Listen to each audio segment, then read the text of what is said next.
59 minutos. Buenos días, dominicanos, dominicanas, ciudadanos, ciudadanas del mundo. Julio Martínez Pozo, los comentarios de los temas más importantes en el programa de mayor influencia de la radio y la televisión nacional. En este jueves 7 de marzo, año 2019, pues buenos días a todo el equipo del Sol de la Mañana, buenos días a toda la teleaudiencia de Telefuturo, Canal 23, buenos días a todos y a todas. Hoy quiero empezar por el principio, por el fondo de todo esto.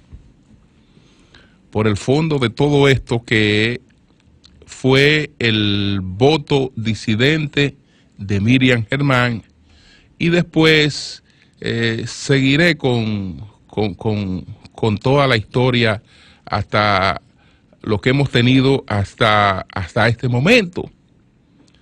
Pero todo se inicia con este voto motivado de Miriam Germán sobre el caso Odebrecht. Entonces, en este voto motivado, entre otras cosas, dice lo siguiente. Bueno, dice la magistrada en su voto motivado, tengo el texto íntegro aquí, se señala que la actuación de un supuesto intermediario procesado en este caso, pero resulta que aparte de la justificación que da ese procesado con respecto al concepto de los valores recibidos, lo cierto es que no apreciamos que existan transferencias de dicho señor hacia otros procesados. Necesario aclarar que este argumento no significa que creamos o no en este aspecto, ni mucho menos que estimemos que no se trata de que se trata de un presunto inocente. Elemento muy importante, estamos hablando de un expediente de soborno y entonces hay una supuesta persona que está responsabilizada de eso, pero no hay una sola transferencia, un solo pago de esa persona a que pueda sindicarse específicamente como eso. Incluye personas que salieron de la función pública hace 13 años. 13 años. Ustedes saben que la prescripción para cualquier caso es de 10 años. Entonces dice este voto disidente, incluye personas que salieron de la función pública hace 13 años, otros que no estaban en el momento de los hechos. Los hay quienes se le atribuye participación cuando ya no eran legisladores o funcionarios. También se le atribuye a personas actividades relacionadas con una función pública y resulta que es algo que sucedió cuando ya no detentaban la función pública.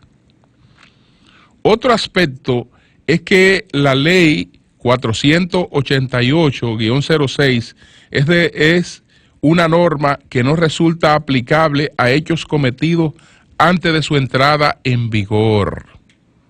Señores, la magistrada Miriam Germán hizo pipián lo que hasta ahora se había presentado como expediente Odebrecht y resulta que lo que le ha seguido a eso no es distinto. Entonces, este aspecto de que tú no puedes someter a una persona acusada de la violación de una ley que no existía al momento que tú le estás imputando, es decir, yo no puedo crear una ley en el 2019 y entonces salir a perseguir a gente que violó esa ley en el 2015, porque la ley aplica para lo porvenir, a menos que no sea beneficiaria para un reo, es un asunto constitucional, incluso. Entonces eso es muy claro. ¿Cómo diablos usted en un expediente está sustentando acusaciones a personas en función de una ley que no existía al momento en el que usted le está imputando esos hechos. Esos hechos.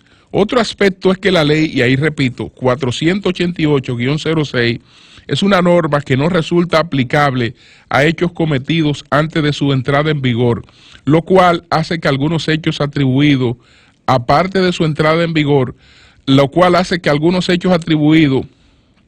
aparte de los procesados, particularmente a los del periodo 2001-2006, no pueden ser incluidos en esta calificación legal, teniendo incluso implicaciones en cuanto a la prescripción.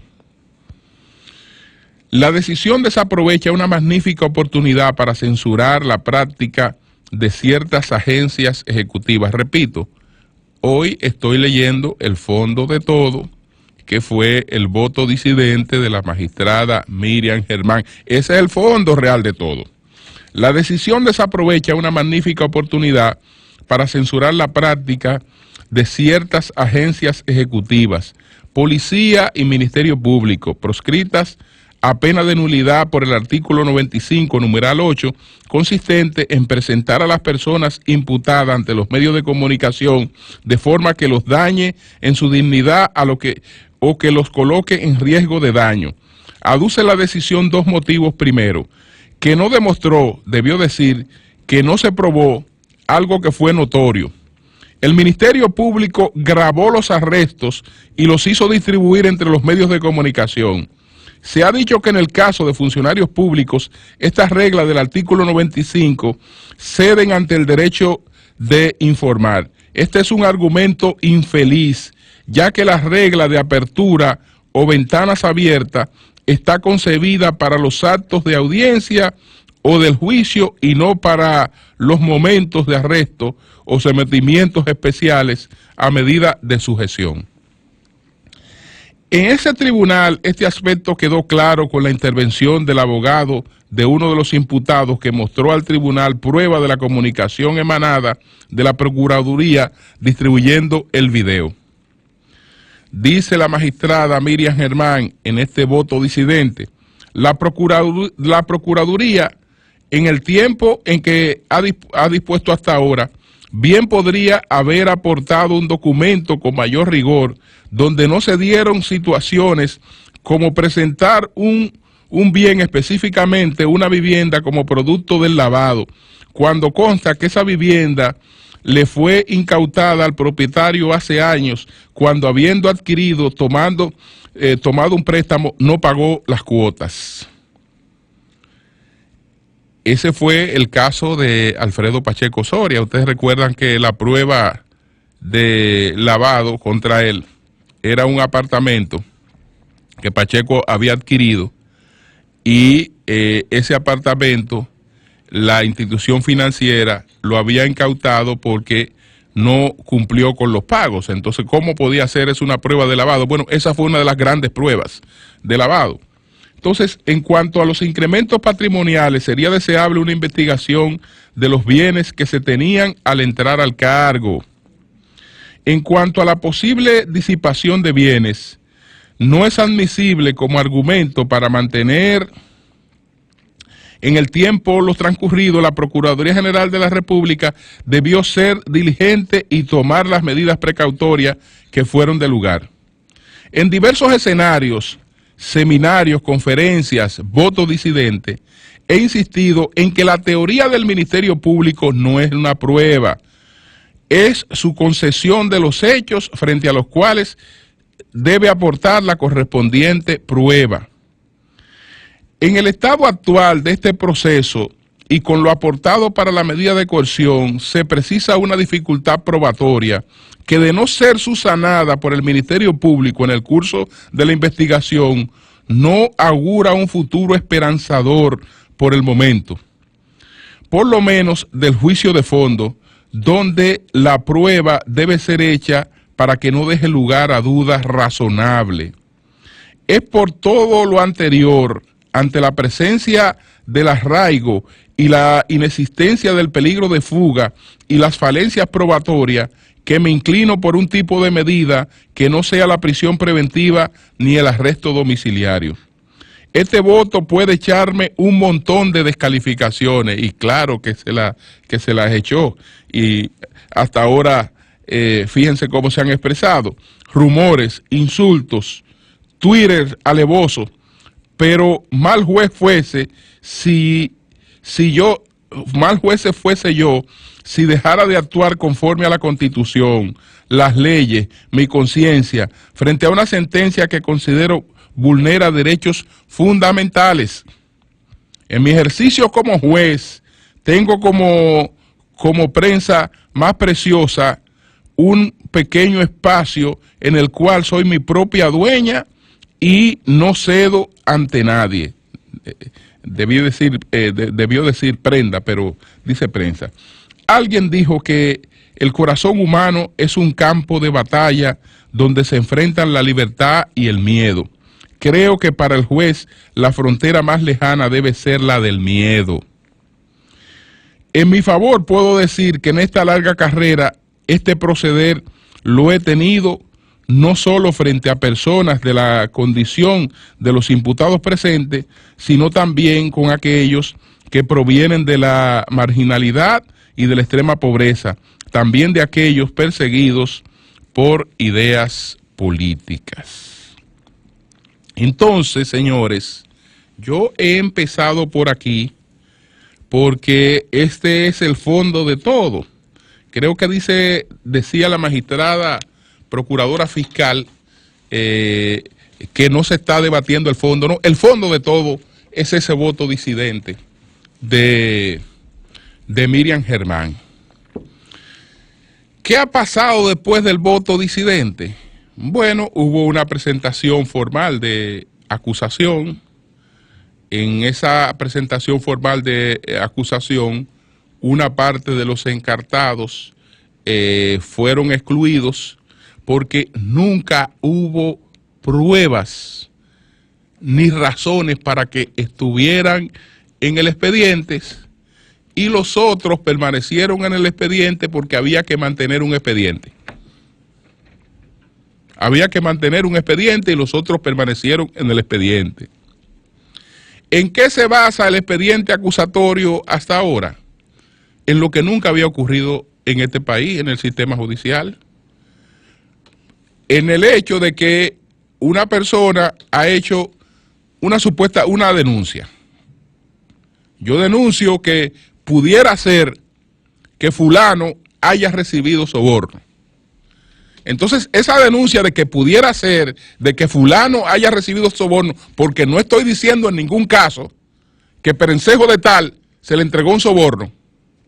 No, estoy diciendo que fulano de tal tenía relaciones con Perencejo y que en función de esas relaciones pudiera ser que fulano recibió un soborno. Esa es la acusación en la mayoría de los casos. Entonces, ¿eso para qué servía? Eso servía como elemento inicial de una investigación, pero esa investigación pasaba por algo que era imprescindible. A esa persona que estaba haciendo esa delación había que interrogarla.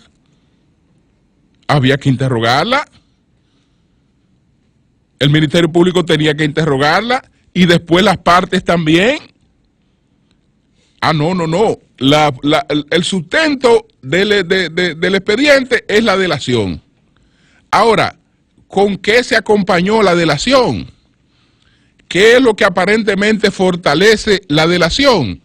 La delación la fortalece que a falta de yo poder probar realmente que a fulano de tal recibió soborno porque esta persona entregaba este soborno y yo tengo los rastros aquí de los pagos que recibió fulano, como yo no he podido, como no se pudo hacer eso, ¿qué hizo el Ministerio Público?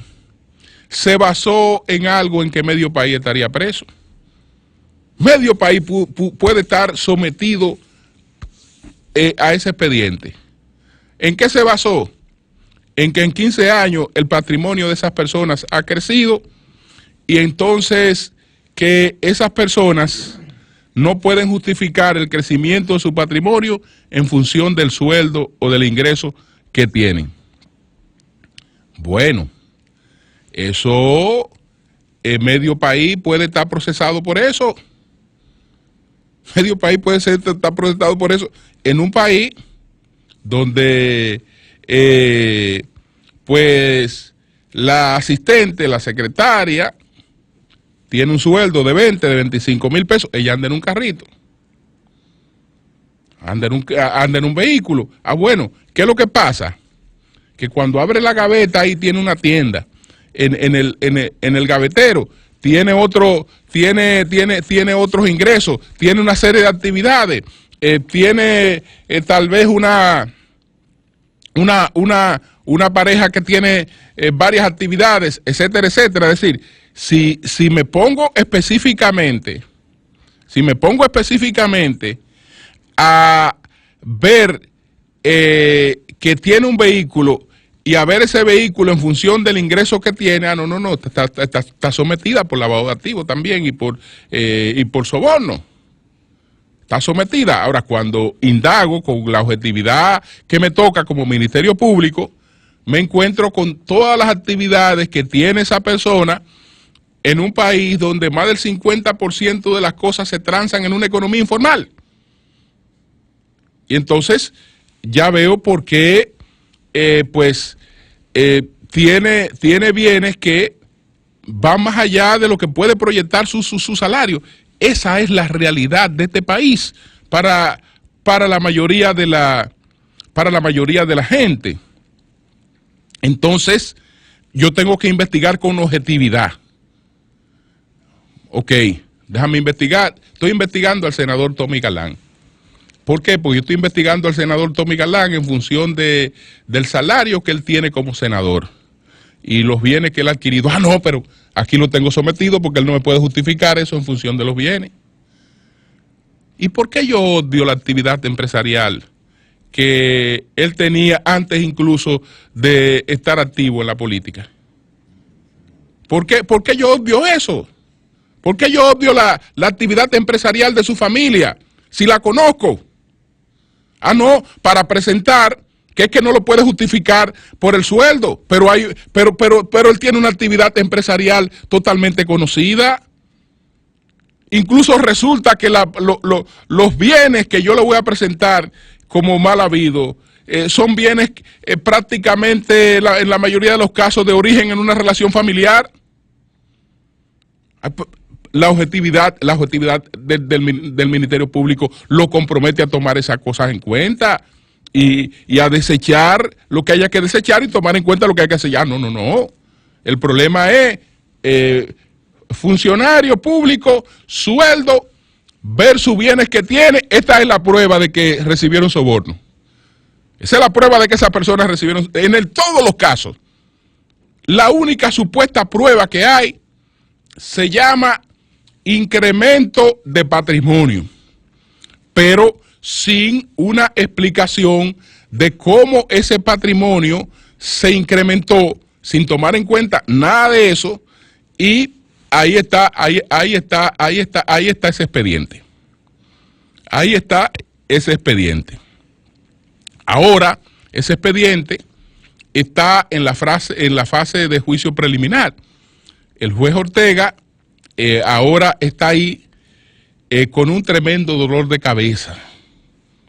¿Por qué? Porque cuando él inició esto, él no tenía expediente, pero tenía una sociedad que le estaba acompañando y estaba reclamando cabezas.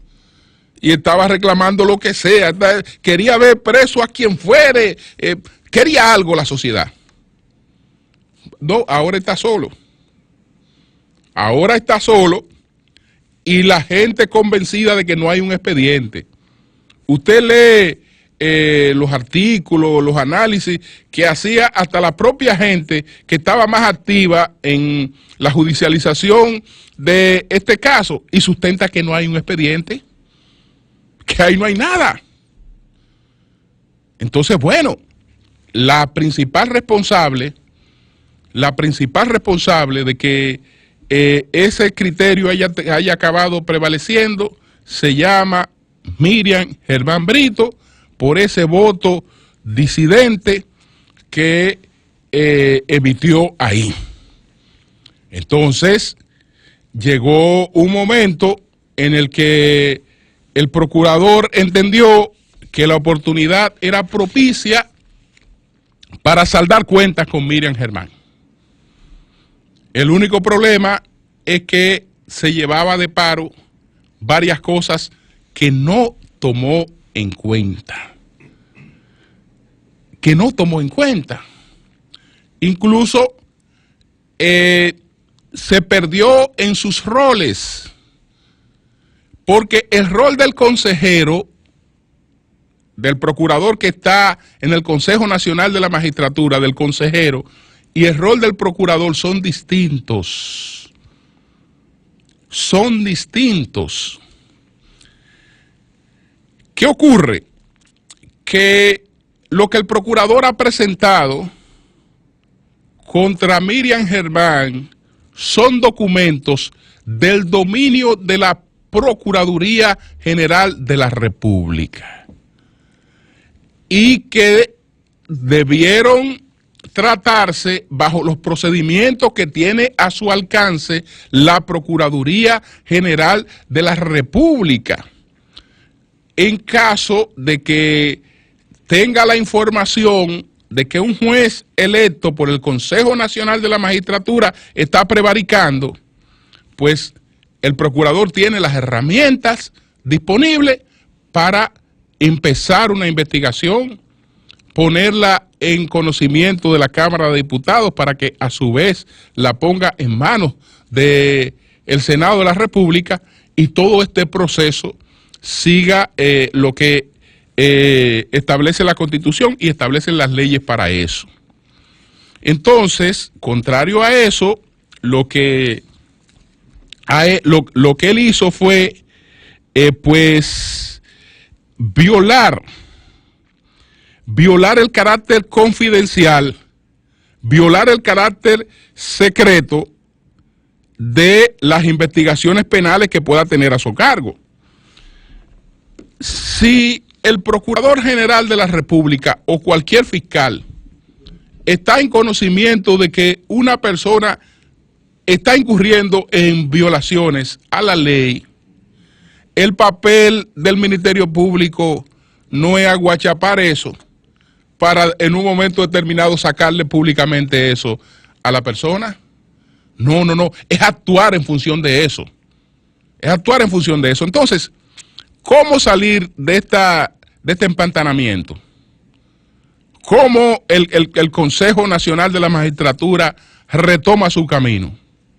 El Consejo Nacional de la Magistratura no tiene de otra que no sea pedir excusa por haber permitido la violación de su reglamento, pedir excusa por haber permitido la violación de su reglamento, pedirle disculpa a Miriam Germán por cualquier pues daño que esto le haya podido ocasionar y seguir adelante. Entonces, ¿qué pueden pensar alguna gente? Que yo me estoy haciendo el desentendido con los cuestionamientos que allí se presentaron. Yo no me estoy haciendo ningún desentendido, pero allí no hay cuestionamiento contra Miriam Germán. Es decir, el Consejo Nacional de la Magistratura no tiene ningún tipo de objeción depositada contra Miriam Germán, porque el Consejo Nacional de la Magistratura estableció unos plazos para la presentación de objeciones y tenía un canal para la presentación de objeciones. Ese canal, el que no agotó ese canal en los plazos correspondientes, no puede presentar objeciones. El procurador no es el secretario del Consejo Nacional de la Magistratura. El procurador no es el canal para la presentación de objeciones a los que fueran a ser objeto de evaluación. El Consejo Nacional de la Magistratura definió su canal, que es el secretario del Consejo Nacional de la Magistratura estableció claramente cuál era el lugar donde se iban a depositar esas objeciones y estableció cuáles fueron los plazos. Y en esos plazos no se depositó nada contra Miriam Germán. En consecuencia, en lo que es en el Consejo Nacional de la Magistratura, no hay absolutamente nada contra ella. Nada contra ella. Podrá tener la Procuraduría, que ya es otra cosa. Podrá tener la Procuraduría cualquier cosa contra ella, entonces la Procuraduría que proceda por los mecanismos que tiene a su alcance, pero el Consejo no. El Consejo a su primera reunión tiene que pedir excusa por haber permitido la violación de su reglamento y pedir disculpas a la magistrada Miriam Germán. Ahí no hay nada contra ella. Pero ven acá, y si yo voy a depositar, y si una persona va a depositar una querella en la Suprema Corte de Justicia contra una persona que tenga privilegio de jurisdicción, yo voy a coger para ante un juez a presentarla. No, yo tengo que ir a la secretaría por los mecanismos del lugar para hacer la presentación de eso. Si no, no ha llegado ninguna querella. Si no, ahí no ha llegado ninguna querella. Yo voy a coger para ante un juez. Entonces, un juez se va a aparecer. Mire, yo tengo aquí una querella contra fulano. No, aquí no hay querella contra fulano, porque eso no se ha depositado aquí. Eso no ha tomado el curso que debieron tomar las cosas depositadas aquí. Y punto. Y punto. Entonces, eso por esta parte. Entonces, con relación a lo que denunció ayer Dani Alcántara y a las explicaciones que dio la Procuraduría General de la República en la rueda de prensa de ayer, donde el procurador adjunto Bolívar Sánchez admitió la intervención dispuesta contra el número telefónico de Miriam Germán Brito. Y él explicó la forma en la que se produjo esa intervención.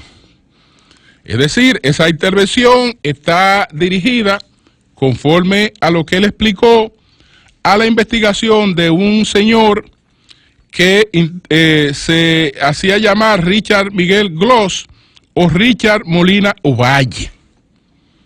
Estamos investigando a esta persona por presunta vinculación con actividades ilícitas, narcotráfico, lo que fuere.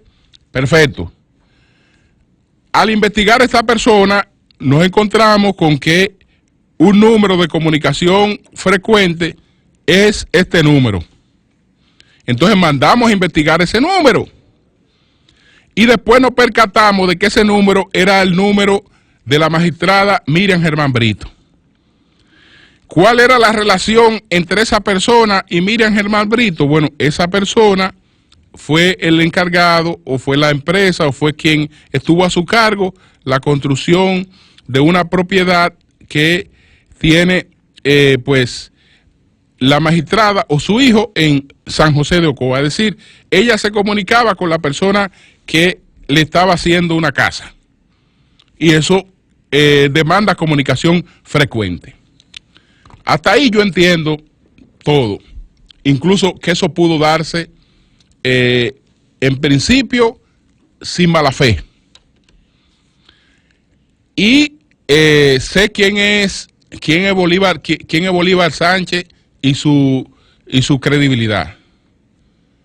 Es decir, como la conoce todo el que está en este ejercicio. Sin embargo, Bolívar dice que el procurador no sabía de eso. Oh, Bolívar. Entonces, los reyes le ponen en su camino al procurador, a la persona que le enterró el expediente de Odebrecht, con la que se sabe que él tiene un encono, y que por las mismas informaciones que él dio de manera improcedente en el Consejo Nacional de la Magistratura, se sabe que vigila a esa persona. Se sabe que la vigila. Bueno, el periódico Listín Diario, antes incluso de conocerse la denuncia de Dani Alcántara, ¿cuál fue el título ¿cuál fue su principal título después de lo del Consejo de la Magistratura, tras la exposición del procurador en el Consejo? El titular del periódico Listín Diario fue Procuraduría General de la República espía a Miriam Germán. Entonces, una persona que te la ponen los reyes, se la ponen los reyes y él no le iba a dar, él no le iba a informar, conociendo del conflicto que lo conoce hasta el que no ha nacido entre ella y la Procuraduría. No le iba a informar, no, él iba a estar totalmente inocente y al margen de que ahí estaba en esa orden que había aprobado la jueza de interceptación, que ese era el número de Miriam Germán. Es decir, él no conocía eso. Es difícil creer eso, porque si no se lo dijo Bolívar, Bolívar no anda solo ahí. Bolívar trabaja con un equipo y no era verdad que esa investigación no se iba a conocer. Oh, pero ven acá, yo soy testigo de eso. ¿O no fui objeto de una medida que yo me informé? Entonces, se va a disponer, se ha dispuesto de la investigación de un teléfono de Miriam Germán, y entonces el procurador no lo va a saber. No, él nunca supo eso. Eso fue una determinación. Bueno, pero si tú andas tomando decisiones de esa naturaleza, entonces tú también te estás extralimitando, porque él debió conocer eso. Él debió estar al tanto de eso. Ah, bueno, cuando nos dimos cuenta, no requerimos ninguna información de ahí, etcétera, etcétera. Parece ser que ha sido por otros mecanismos, por otras intervenciones, que se ha espiado, como es evidente que se ha espiado a Miriam Germán. Entonces, bueno, está lo del juez el juez José Gregorio Bautista. Bueno, él ya ha presentado una querella, se ha querellado ante la Suprema. Eso también tiene que seguir su curso y tiene que investigarse. El que no tiene vela en ese entierro es el Consejo Nacional de la Magistratura. El que no tiene vela en ese entierro es el Consejo Nacional de la Magistratura, ni tiene por qué tomar en cuenta eso para nada, porque cuando se estableció, repito, de la presentación de objeciones, el Consejo Nacional de la Magistratura le informó al país que solamente se habían presentado una objeción contra el magistrado Herrera Carbucia y una objeción contra el magistrado Moisés Ferrer, que la objeción contra el magistrado Ferrer no procedía porque él no iba a ser objeto de evaluación, que la de Herrera Carbucia era de una persona que había tenido un conflicto con él, etcétera, y la desestimaron. Eso fue lo que informó oficialmente el Consejo Nacional de la Magistratura, cerrados los plazos para la presentación de objeciones. Entonces después no podía aparecer realmente ahí ningún tipo de objeción. Entonces, qué lástima, porque esto ha coincidido porque cuando el procurador, en esa obstinación por saldar cuenta con Miriam Germán, primero viola el propio estatuto del Ministerio Público, ¿no? Al no guardar la confidencialidad de temas que está investigando, viola el reglamento del Consejo Nacional de la Magistratura, pero también se adentró en cuestiones muy, muy sensibles, como fue el hecho de no tomar en cuenta una discapacidad especial para colocarla en el debate público de la manera que la colocó, un acto totalmente indelicado e imprudente por esa parte. Y la otra parte, que es la pregunta final. Yo no quiero ver esto como violencia de género, pero caramba. Señores, ¿Cuántos jueces están siendo evaluados? Vámonos nada más con lo de la Suprema Corte de Justicia, no vamos a mencionar los nuevos que se han inscrito. Por lo 12 jueces. Eso ninguno de esos 12 jueces que están siendo evaluados viven en Guachupita. Ninguno de esos jueces que están siendo evaluados, los hijos egresan de la Universidad Autónoma de Santo Domingo. Es decir, estamos hablando de personas que tienen un estatus, tienen una condición alta de vida, que yo no la cuestiono, porque la mayoría de ellos llegaron ahí ya consagrados en términos profesionales. Y por lo general cuando ahí se llega ya ahí hay una consagración profesional, ya la gente no está buscando realmente lo básico. Entonces, ¿pero qué pasa? A ninguna de esa gente se estimado necesario ponerlo a explicar sus propiedades. La única que ha tenido que ponerse ahí a explicar las dos cositas que tiene es una mujer. Coño, entonces yo creo que eso, aunque tú no lo quieras, tiene esa connotación, porque si fuera por explicar bien, a todo el mundo se hubiese sentado ahí. Aunque tengan de sobra argumentos, pero si fuera por una cuestión de bienes y de tener, ahí no hay pobre. Ahí no hay pobre, solamente una mujer es la que ha tenido que ponerse a explicar que yo tenía una relación de en tal tiempo, que mis hijos, que esto, que lo otro. Más nadie ha tenido que ir a explicar absolutamente nada, solamente una mujer. Cambio y fuera.